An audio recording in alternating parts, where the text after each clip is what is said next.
Hey, what is up guys? GuitarRock here. Welcome back to another CounterSide video. Alright, this is going to be exclusively for SEA server. SEA server is having quite a number of important updates that global server already have, alongside with some additional characters. So hopefully in this video we can talk about it. Now, as you guys can see right here, a lot of these things are going to be very similar to Global's one. Alright, so substream, Creed of the Yaksha.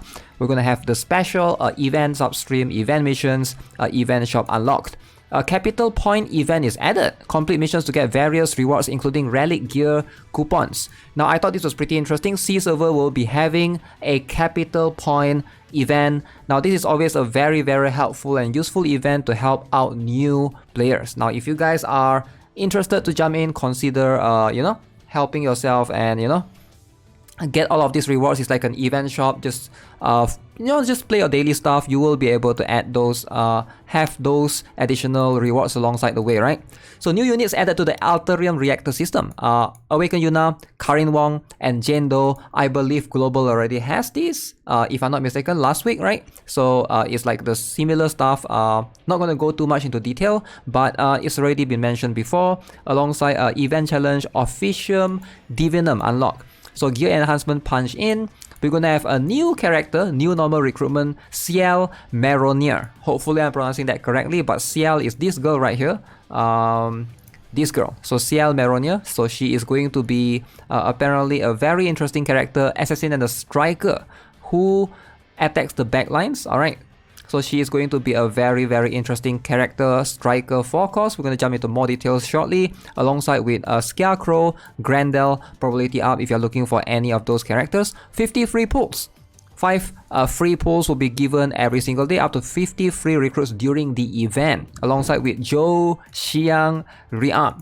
Alright, so Jo Shiyoung Rearm is, I believe, still fairly new in the KR region, right? So this is going to be happening on SEA server.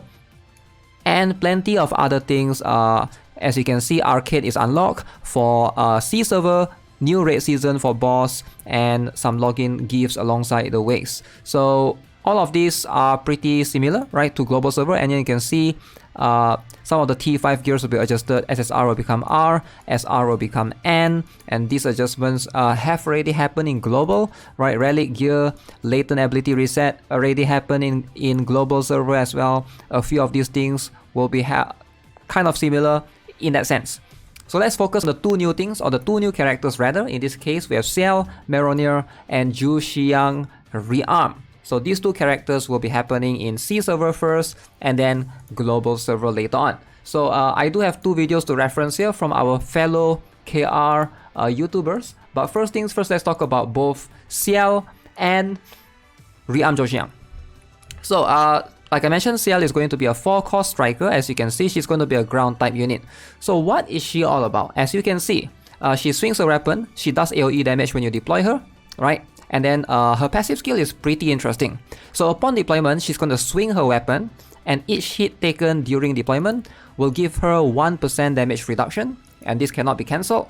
And ideally, you want to deploy her when there's a lot of enemies nearby. After every 3 basic attacks, delivers enhanced attack to the enemy in front with a knockback, applying 5% defense reduction debuff. And this can go up to 4 stacks. So that means 5 times 4, 20%. Simple basic maths right there, right?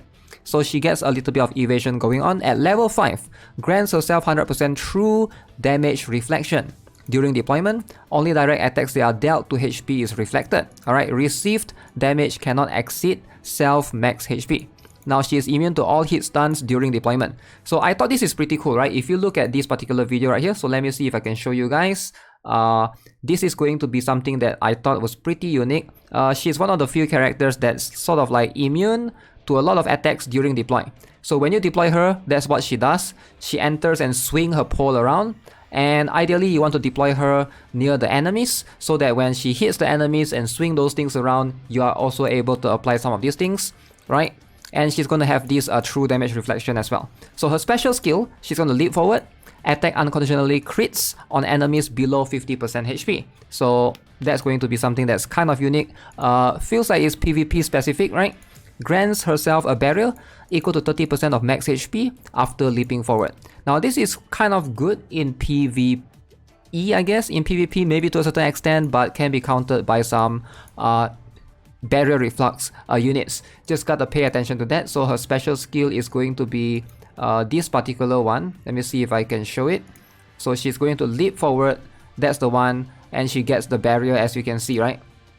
So that's the barrier that gives her the 30% max HP, which is a decent chunk actually. It's going to help make her tankier than she is. And the ultimate skill, she doesn't know spearmanship, but instead she's accustomed to punching and kicking.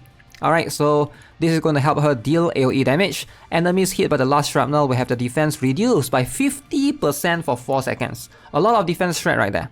And then defense reduction goes up to 80%.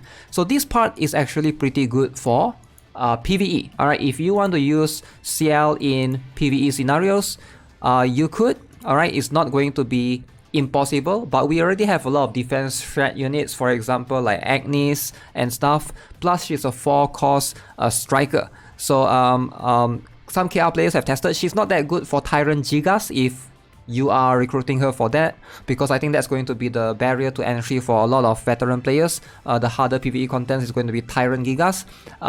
Apparently she's not that good right there, sadly. Other than that, PvP, still a very strong, solid unit. You can see that's a very flashy animation for sure. Alright, so that's for CIEL. Apparently very, very strong in PvP. One of the better characters to recruit. PvE, somewhat decent, but again, she's not completely like unique. There's a lot of other characters that can do defense strat. Now, if you don't have any of those characters like Agnes, Chifuyu, etc., consider her as an option, right? Now let's talk about Rearm Jo Shiyoung. She's going to be newer, and she's going to be harder to gauge how strong she is. Now, as you can see, swings a longsword inflicting AoE damage on enemies. Pretty basic stuff right there. Alright, so range damage taken minus 30%. This is quite similar to her regular skill, but you can see she gets 30% counter attack damage right now. Alright, so her special skill, alright, is also very similar. She still does blind, but also now there's additional target that she can do, or she can basically increase a valid hit. Ultimate skill, she will gain perfect evasion after she casts that. So all of her skills somewhat resembles her usual one. It doesn't really upgrade her to like a significant crazy level like Rearm Estarossa or Rearm Orca, right? However, where it lies, her biggest strength is going to be on the leader skill. As you can see, Shura's Path enters the counter stance for 5 seconds after 20 attacks evaded, becoming immune to hit stun from ultimate skills or lower, and reflect 40% of damage received as true damage. Now that's going to be pretty good. Alright, if you think about it, the ability to reflect some of the damage as true damage is going to be kind of insane. However, it does require you to use her as a leader. Now this is going to be increased to 80% obviously if you are able to max this particular skill. This is obviously going to be very, very broken in PvP, right? But in PvE, I don't think the reflect is going to do much. Like in the long run, you probably don't really need to use any sort of like counter stance or reflect. Plus, if you need to counter anything, you know, Awakened Jo Shiyoung or the regular Jo Shiyoung also can do that as well. So that's something to consider, right? And I found this particular video very, very interesting. This is by Bullet, another fellow KR CounterSide content creator. We can see right here, this is literally a Rearm Jo Shiyoung versus a regular Jo Shiyoung. Guess who won? I was like, what? What is happening in this battle? Alright, so the left one is the Rearm one. See? The regular Jo Shiyoung won. I have no idea how that's a thing. Insane stuff. And you can see one more right here. One more battle. Sped up a little bit. So, yeah. She's not insanely crazy. So when you toss both of them with no gears in a one-on-one fight, it does seem like sometimes it goes to the Rearm Jo Shiyoung. Sometimes the regular Jo Shiyoung can still win. So there's that. That shows that the strength, right, is not insane. So this is, I believe, against a... Is that a Rearm Alec or a regular Alec? I think most likely that is going to be... It is a 110 Alec, okay? So I'm going to assume that's a Rearm Alec. It does feel like it is, okay, because you can see that she was able to cast the barrier every few turns. So Rearm Alec wins against Rearm Jo Shiyoung right there, so something to consider. So yeah, I will link you guys this video that I'm using for reference. Make sure you guys look it up for yourself and see if that's something that you want to consider pulling. But I do think that at least for CIEL, she might be worth it. As for Rearm Jo Shiyoung, if you have extra resources, why not, right? Go for it. Death Fighter Shiyoung. But in any case, she's not necessary. Alright, so with that being said, that's gonna be it for this video. Subscribe if you guys haven't already. Give this video a like. I'll see you guys in the next one. Have a nice day. Goodbye.